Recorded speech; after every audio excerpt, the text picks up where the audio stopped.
신명기 14장 1절에서 8절 말씀.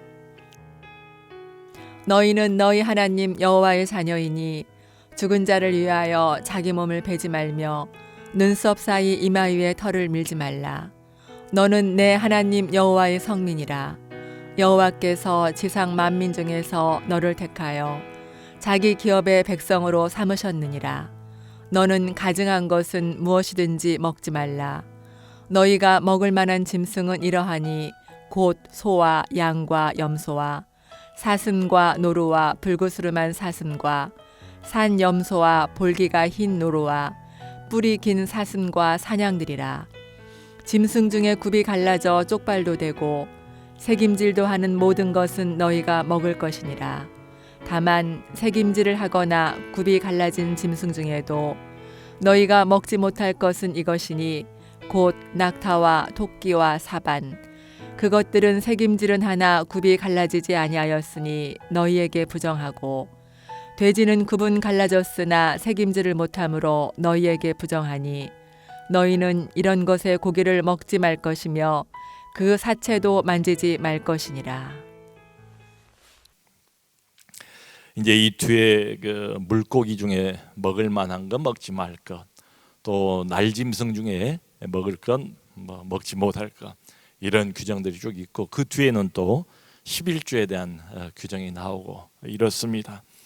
어찌 보면 전혀 상관이 없어 보이는 이런 말씀들이 흩어져 있는 것 같은데, 조금만 들여다보면 그렇지 않고 일맥상통하는 어떤 메시지가 있습니다. 그걸 오늘 밤에 좀 같이 나누려고 합니다.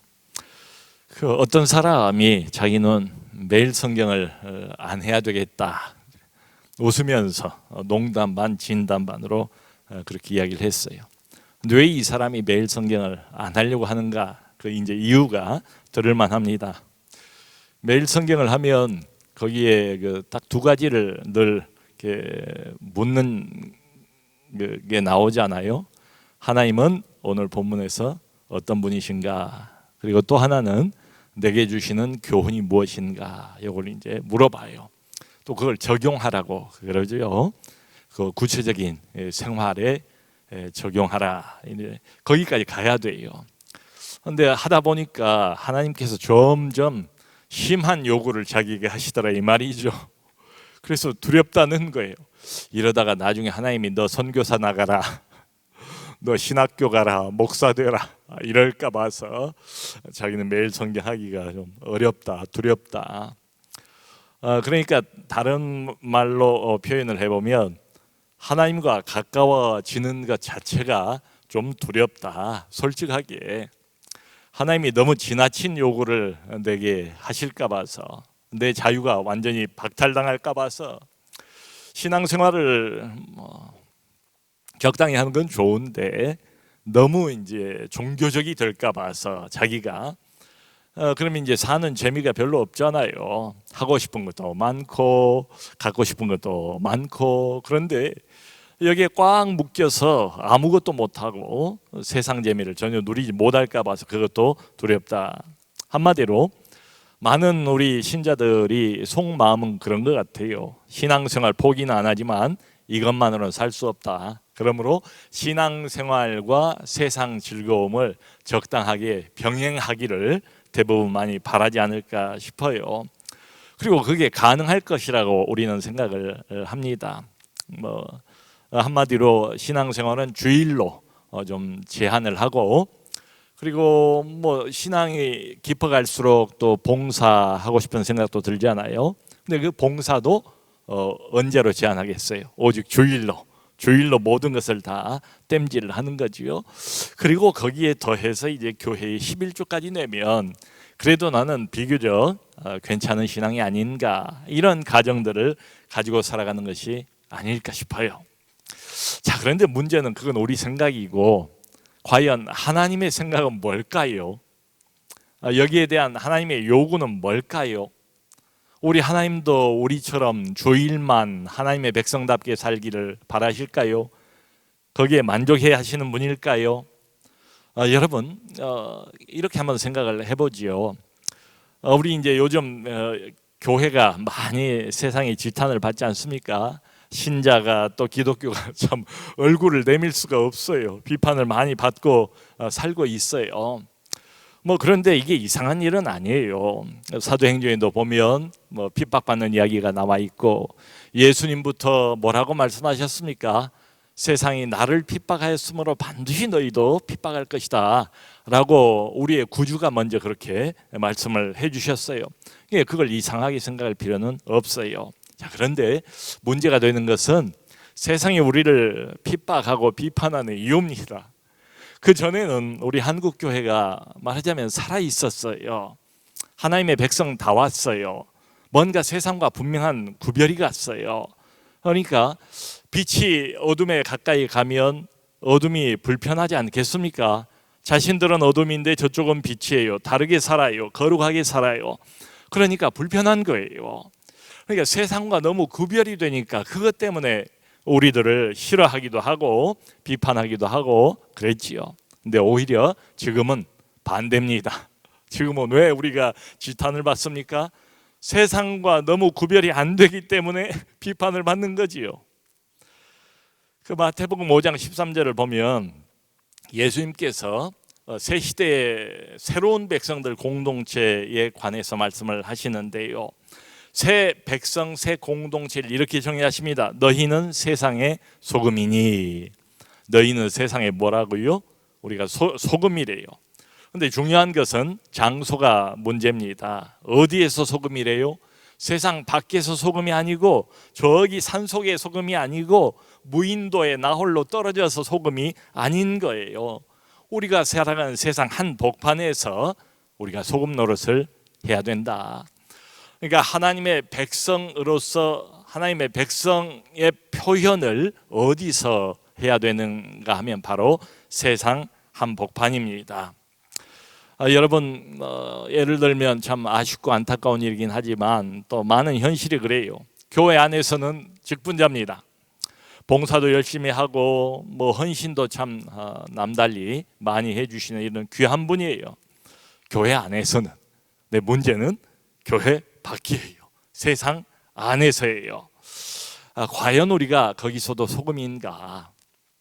교회 밖에서의 인간관계, 교회 밖에서의 남자들 같으면 일, 사업, 또 교회 밖 가정을 과연 어떻게 다루는가, 집안 문제를 어떻게 끌고 가는가, 이런 것 등등. 한마디로 믿지 않는 사람들처럼 불신자처럼 살아가는 경우가 참으로 많지 않은가. 세상 방식, 세상 흐름 무시할 수는 없지만 거기에 완전히 몰입해서 세상 방식을 따라가는 이런 경우도 많지 않겠는가. 한마디로 구별이 안 되는 거지요. 교회 안에 있을 때는 교인이고 예수 믿는 사람 같이 보이는데 교회 밖에 나와 있으면 정말 구별이 안 되는, 가치관도 변화가 없고 인생관도 변화가 없는 이런 것들 때문에 결국 우리 한국 교회가 점점 더 어려워지는 것 아닌가 생각이 돼요. 여러분, 성경을 보면 하나님은 우리의 주일에 관심이 있을까요? 아니면 다른 날에도 관심이 있을까요? 한마디로 하나님의 관심은 주일뿐만이 아닙니다. 우리의 일상생활에 대단히 많은 관심이 있어요. 한마디로 월, 화, 수, 목, 금, 토, 주일만 아니고 우리의 매일에 관심이 있어요. 오전에만 관심이 있는 게 아니고 오후에도 관심이 있어요. 우리에 대한 이분의 집착은 아주 집요해요. 우리를 놓아주질 않아요. 24시간 우리 하나님께서는 우리의 지극한 관심을 가지고 계시지요. 그러니까 주일날만 신앙생활을 만일 한다면, 그게 신앙생활의 전부라면 상당히 쉬울 것 같아요. 주일만 제대로 지키면 되니까 나머지 내 마음대로 살고. 그런데 아시다시피 하나님의 요구는 어때요? 일주일 내내 하나님의 자녀답게 하나님의 백성으로 살아라. 교회 안에서만 잘 믿는 척 하지 말고 교회 밖에서도 하나님의 백성답게 구별되어 살아라. 종교 생활에서만 특출나게 그렇게 행동하지 말고 일상생활도 좀 다르게 살아라. 하나님의 백성답게 어디에서든지 언제든지 이렇게 구별되어서 살기를 하나님께서는 요구하세요. 근데 이 요구를 신약 시대에 와서 새롭게 하시는 게 아니에요. 여러분 지금 이 모세의 이 신명기, 모세가 출애굽을 했을 그 당시가 지금으로부터 약 3,400년 전이에요. 하나님의 백성인 이스라엘 민족을 처음 부르던 그때부터 하나님이 새로운 공동체를 이 땅 위에 심어두신 그 첫 발걸음부터 하나님께서 동일한 요구를 하세요. 그게 바로 오늘 아까 우리가 읽었던 14장 1절로 2절인데요. 거기 보면 하나님이 우리 보고 이렇게 말해요. 너희는 누구냐? 너희는 너희 하나님 여호와의 자녀이니. 여호와의 자녀이니. 그리고 2절에 너는 내 하나님 여호와의 성민이라. 성민이라, 거룩한 백성이라, 이런 뜻이에요. 우리 보고 뭐라고요?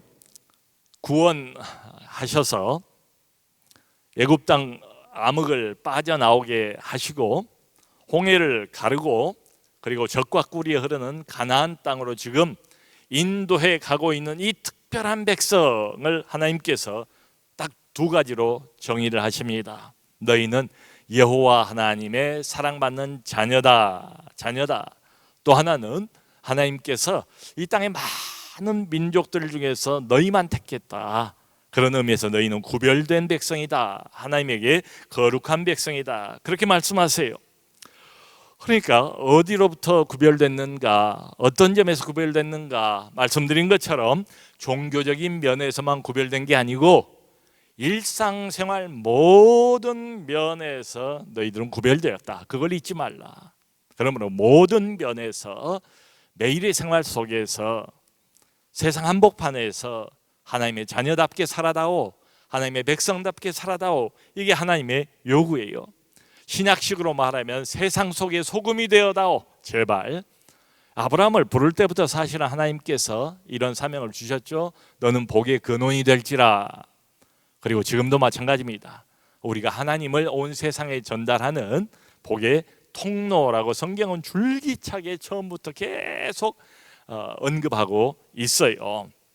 오늘 이 신명기서 14장을 보면 구체적으로 하나님께서 세 가지를 이제 지적을 하십니다. 아까 우리가 읽었어요. 1절, 2절을 보면 죽은 사람, 이제 사람이 죽었어요. 가까운 사람이 그 사람을 애도하는, 이제 죽었으니까 장사를 치러야 하잖아요. 장례식도 치러야 되고 애도하는 면에서 구별되게 애도를 해야 된다. 이 말이에요. 구체적으로 뭐라고 말씀하시는가 하면 몸을 자해하지 말래요. 이 몸을 베지 말라고 여기 나오잖아요. 이건 고대 근동지방 당시에 이방인들의 풍속입니다. 자신들의 비통함, 슬픔, 이런 것들을 표현하는 방식이에요. 죽은 자를 장사 지낼 때에 종종 이 사람들은 자기 몸을 그래서 자해를 했습니다. 몸을 뱄어요. 그걸 하지 말라는 거예요 지금. 그리고 또 한 가지가 좀 흥미로운 말씀이 있는데 눈썹을 밀지 말라. 그리고 눈썹 사이에 미간 위에 털을 밀지 말라. 이것도 죽은 사람을 애도하는 이방인들의 풍속이었습니다. 특별히 애굽 사람들이 이런 풍속을 가지고 있었대요. 그러니까 사람이 죽었으니까 분명하게 우리가 이해할 수 있지요. 애도는 하지 않겠어요. 그런데 이방인들의 풍속과 구별되게 애도를 하라. 그 사람들은 사람이 죽어도 저승세계로 가지만 뭔가 이승에 살아남아 있는 사람들에게 어떤 영향을 미치는 것으로 생각을 했어요. 말하자면 죽은 자에 대한 어떤 믿음이 있었다고요. 신앙이 있었다고요. 근데 성경 보면 그런 건 아니잖아요. 그리고 살고 죽는 것은 누구 손에 달려 있습니까? 생명의 주인은 하나님이시잖아요. 그러므로 죽은 자에 대한 신앙, 이걸 멈춰라. 그리고 죽은 사람, 이미 이 땅을 떠난 사람, 요단강 건너가 버린 이 사람에 대한 과도한 애도를 금지하셨습니다. 거기에서 다른 이방 사람들과 달리 너희는 구별되게 애도를 해야 된다. 이런 말씀이에요. 역시 강조점은 구별입니다. 그다음 바로 이어 나오는 이제 아까 말씀드린 먹는 그 짐승들 보면 쭉 저 하나하나 동물 이름이 등장을 하고 있어요. 먹을 수 있는 정결한 짐승들이 열거가 되어 있습니다. 또 먹지 말아야 되는 부정한 짐승이 여기 기록이 되어 있어요. 여러분, 짐승 중에서 무엇 먹을 수 있는가 하면 굽이 갈라진 짐승이 있잖아요. 굽이 갈라지고 또 되새김질을 하는, 굽이 갈라지면서 되새김질, 이 둘을 다 해야 돼요. 굽만 갈라지고 되새김질을 안 하거나 되새김질만 하고 굽이 안 갈라지거나 이러면 못 먹게 돼 있어요. 근데 여기 나와 있는 동물들 보면 굽이 갈라지고 또 되새김질을 하는 동물들이 되게 초식 동물이에요. 또 보면 면면을 보면 온순한 동물들입니다. 예를 들면 소, 양, 염소, 사슴, 노루, 이런 것들 먹어도 좋다. 정결한 짐승이다. 하나님이 허락해 주셨어요. 근데 못 먹는 짐승들은 뭔가 하면은 낙타, 토끼, 또 돼지, 이런 것들입니다. 굽이 갈라지지 않거나 되새김질을 안 하는 이런 짐승이에요. 여러분, 한국 사람이 제일 좋아하는 고기 중에 하나가 뭐예요? 돼지 하면 생각나는 게 뭡니까? 무조건 삼겹살이죠. 삼겹살은 진리다, 누가 그러더라고요. 삼겹살, 돼지 수육, 돼지 불고기 얼마나 참 맛있습니까? 구약 시대 같으면 이런 거 다 먹으면 안 돼요. 또 물고기도 하나님이 이제 금지를 하셨어요. 물고기 중에서 지느러미가 있고 그리고 비늘이 있는 물고기는 먹을 수 있다 이거예요. 그러니까 비늘이 없고 또 지느러미가 없으면 그런 물고기 먹으면 안 돼요. 한국 사람들이 힘이 불끈불끈 솟는다고 좋아하는 장어, 이런 거 먹으면 안 돼요, 구약식으로. 또 비싼 새우, 이런 것들, 갑각류라고 그러지요. 맛있는 것들, 이런 것들도 먹을 수가 없어요. 날짐승 중에서도 주로 이제 독수리나 솔개나 매나 까마귀나 이런 맹금류, 이런 것은 먹으면 안 되게 돼 있습니다. 자, 여러분, 한때는 왜 하나님께서 이런 짐승들을 먹지 말라고 하셨는가? 아마 하나님께서 하나님 백성들의 위생을 생각해서 건강을 염려하셔서 그랬을 것이다. 그것도 일리는 있을지 모르겠지만은 꼭 그런 것 같지는 않아요. 위생 때문만은 아니에요. 그렇다면은 신약 시대에 와서 베드로가 지붕 위에서 보자기 환상을 보지 않습니까? 구약 시대에 금지했던 각종 동물들이 그 안에 다 들어 있었잖아요. 그리고는 하나님의 음성이 들리기를 베드로야 일어나 잡아먹으라 했더니 베드로가 나는 못 먹습니다 라고 3번이나 거절을 하지 않습니까? 그렇다면 신약 시대에 와서는 왜 이런 것들을 먹어도 되는 것입니까? 우리가 얼마나 돼지고기를 즐겨 먹습니까?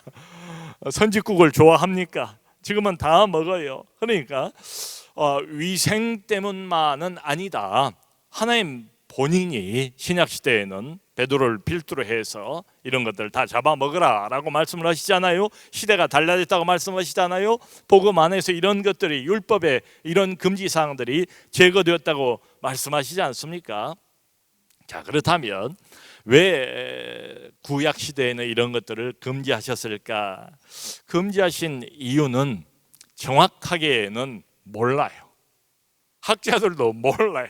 학자들이 이구동성으로 왜 이 동물은 금지하고 저 동물은 먹으라고 했는지 정확하게는 알 수 없다. 분명한 것은 이것이다. 뭐냐 하면 종교적인 이유 때문이다. 다시 말하면 하나님 백성으로서의 구별을 위해서 어떤 건 먹고 어떤 건 못 먹게 하셨다. 여러분, 이런 거 있잖아요. 구별을 위한 구별. 어떻게든 이 백성을 이방 민족들, 다른 사람들로부터 구별을 해야 되겠단 말이에요. 기본 식생활 아닙니까? 매일 먹는 것 아니에요. 하루 3끼. 기본 식생활부터도 불신자들하고는 구별이 된다는 거지요. 그러니까 이스라엘 백성들이 이거 못 먹어요. 돼지 못 먹어요. 토끼 먹으면 안 돼요. 그러면 자기들이 먹으려고 할 때마다 그런 생각을 하지 않겠어요? 아이고, 이건 하나님께서 금지하셨지 하면서 하나님을 떠올리지 않겠습니까? 다른 이방인들이 볼 때 왜 저 사람들은 이렇게 맛있는 것을 안 먹지? 아, 그렇구나. 저 사람들은 바로 그 특별한 신 여호와라는 하나님을 섬기는 사람들이구나. 구별이 되잖아요. 그러니까 이렇게 보면 하나님의 의도는 분명해 보여요. 일상생활에서 매일 너희가 하나님의 백성이요 구별된 자들이라는 것을 잊어버리지 않도록 음식 규정을 주셨어요.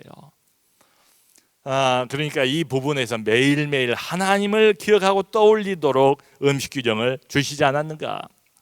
또 여기 22절 이후로 보면 이제 11조 규례가 쭉 나와요. 사실을 이제 구약을 보면 10의 2조예요 이게. 그러면서 어떤 부탁을 나중에 하시는가 하면 이런 부탁을 하세요. 함께 너희와 거주하고 있는 나그네와 고아와 과부들을 생각해라. 그들을 도와주어라. 말하자면 요즘식으로 말하면 사회적인 약자, 그들을 품어라, 그들을 돌봐라. 이것을 아주 직접 대놓고 말씀을 하세요. 그러니까 이방 민족들 중에는 이런 사회적 약자에 대한 직접적인 이런 법들이 없어요. 그런데 하나님의 백성들은 구별되게 우리 안에 살고 있는 가난한 사람들, 약한 사람들, 약자들, 그들을 너희가 품어야 된다라고 말씀을 하시는 거예요. 자, 여러분, 지금 이 세 가지 종류의 명령들을 다 합쳐보면 결론이 이렇게 나와요. 우리 하나님은 아까 초대에 말씀드렸죠. 어디에 관심이 많다고요? 주일날만, 안식일만 관심이 있는 게 아니다.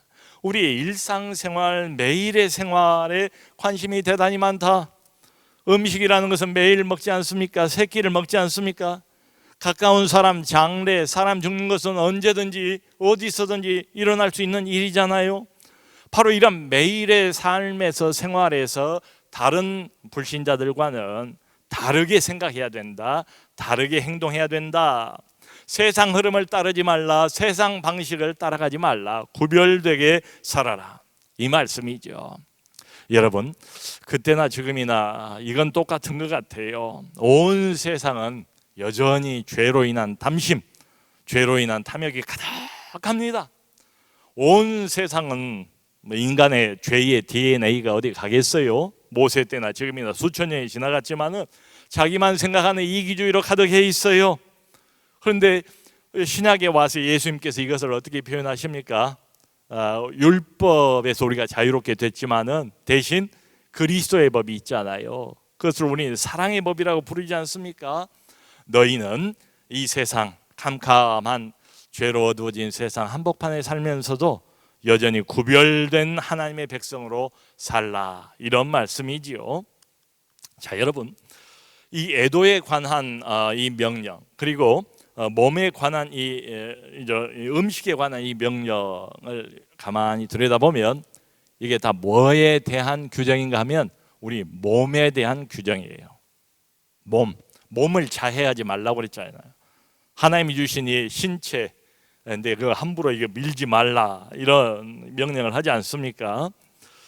몸, 육체에 대한 규정이에요. 음식을 우리가 먹어야 생명을 유지하고 몸을 건강하게 할 수 있는데 지금도 뭐 식생활에 대한 이야기가 얼마나 끊임없이 쏟아져 나오고 있습니까? 이때부터 그러니까 하나님이 몸에 대한 관심이 많은 거예요.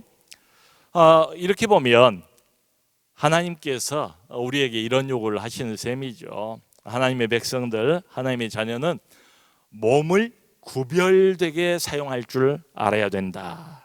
그게 하나님의 백성답게 사는 한 가지의 방법입니다. 성경 보면 신약 성경에 뭐라고 나와 있어요?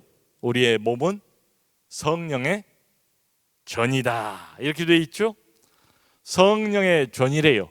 성령이 집 짓고 사는 장소래요. 성령이 우리 안에 들어와 계세요. 그러니까 이 몸은 말하자면 내 것이 아니란 이야기 아닙니까? 성령의 전이니까. 성령이 거주하는 장소래요. 성령이 진짜 주인이래요. 우리 몸도. 그러니까 이 몸을 내 마음대로 함부로 사용하지 말아야지요. 그걸 극적으로 표현하고 있는 게 로마서 12장 1절 2절일 겁니다. 그 유명한 구절이죠. 로마서 12장 1절 외우고 있는 분들도 많을 거예요.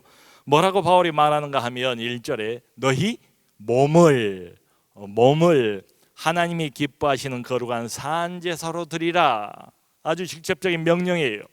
로마서 11장까지 복음에 대한 교리를 쭉 설명한 다음에 12장부터 그 이후로는 적극적으로 그 교리를 우리의 일상생활에 적용하고 있는 첫 번째 선포가 뭔가 하면 너희 몸입니다. 몸이에요. 이게 몸이라는 것은 이게 그냥 몸이 아니고 이 땅을 살아가면서 우리가 하나님의 백성인 것을 적극적으로 표현하는 수단이에요. 너희 몸을 하나님이 기뻐하시는 거룩한 산제사로 드리라. 그러기 위해서는 2절이 필요해요. 로마서 12장 2절 뭐라고 말하는가 하면 너희는 이 세대를 본받지 말고 마음을 새롭게 함으로 변화를 받아. 너희는 이 세대를 본받지 말래요. 그래야 몸을 제대로 하나님이 원하는 대로 사용할 수가 있다는 거지요. 대신에 뭐의 변화를 받아야 한다고요? 마음을 새롭게 함으로 변화를 받아야 한대요. 여러분 1절에서는 몸에 대한 이야기를 하고 있고 2절에서는 마음에 대한 이야기를 하고 있어요. 우리가 다 알고 있는 것처럼 몸과 마음 하나님이 다 주시는 거지요. 근데 몸과 마음은 멀리 떨어져 있는 게 아니에요. 밀접한 관련이 있잖아요. 그러니까 우리 하나님의 자녀들은 하나님을 믿음으로 새로운 마음을 얻게 되지 않습니까? 새로운 마음을 얻었어요. 우리 안에 믿음이 있어요. 예수 그리스도의 영이 우리 안에서 살고 있어요. 그런데 우리 안에 갇혀만 있으면 안 된다. 이것이 반드시 우리의 몸을 통해서 밖으로 표현이 되어야 한다. 어디에서? 일상생활에서. 그런 이야기입니다. 구체적으로 적용을 해보면 우리 예수 믿는 사람들이니까 여러분 술 어떻습니까? 흡연 어떻습니까? 온 세상에 지금도 여전히 만연한 건 뭐예요? 알코올이죠. 알코올. 그리고 또 흡연. 그렇게 끊으려고 부단히 노력을 해도 잘 안 끊어지는 그 흡연. 오락은 어떻습니까? 불타는 금요일 불금이 되면서 많은 사람들이 하나님을 더욱더 떠나서 금요일에 오락과 쾌락 속으로 빠져버리지 않았습니까? 우리에게도 물론 레저가 필요하지요. 휴식하는 시간이 반드시 있어야 돼요. 네, 너무 지나치다는 생각이 들지 않습니까? 참 요즘에 아주 어린 나이에 초등학생들도 다 손에 핸드폰을 쥐고 있는데 꼭 그래야 되는지 의문이 들어요.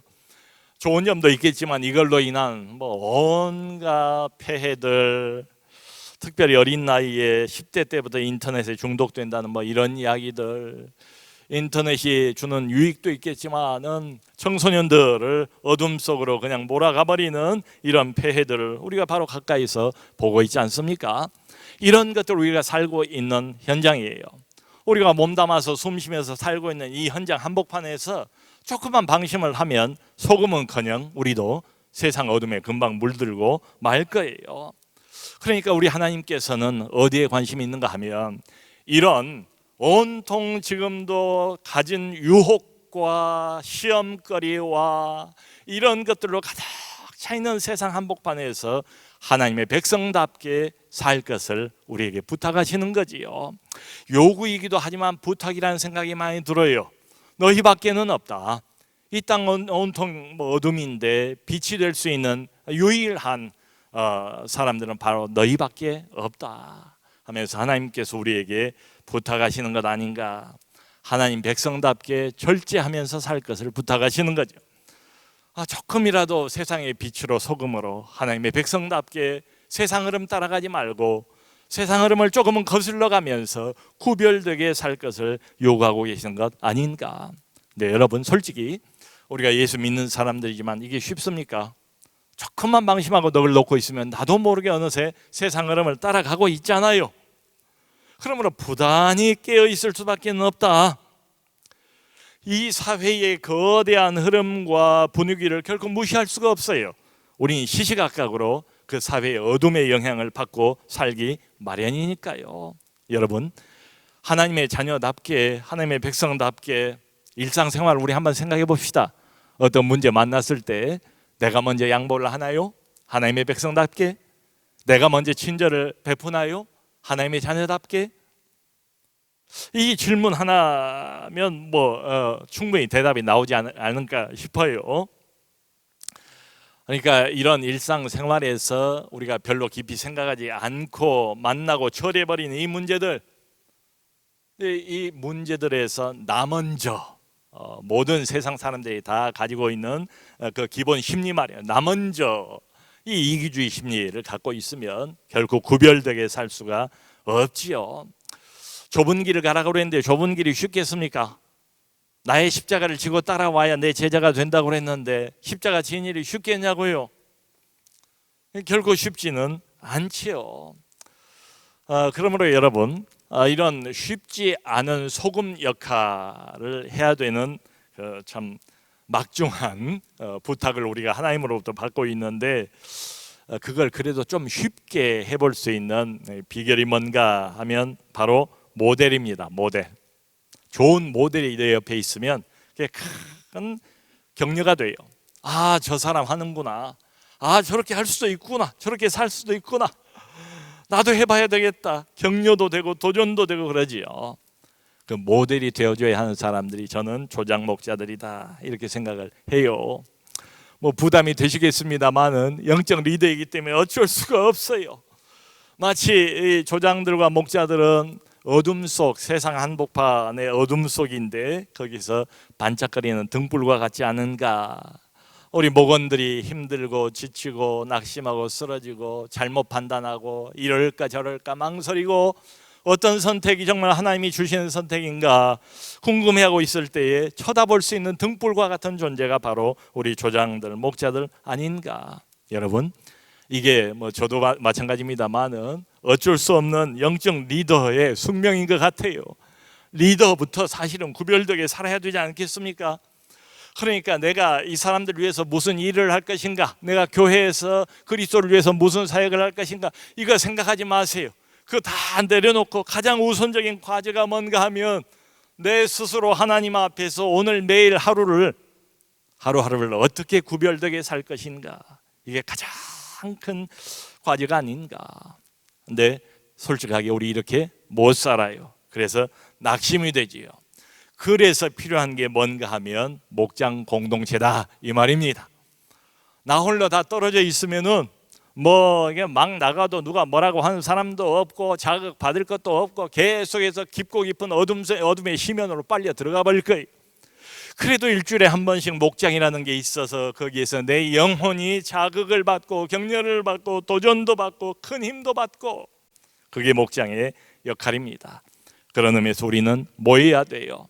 모여서 서로 어렵지만 이 길이 맞는 길이고 이 길이 진리의 길이고 진리의 길이 쉽지 않지만 우리가 가야 할 길이라는 것을 서로가 서로에게 자꾸 확인시켜 줄 필요가 있습니다.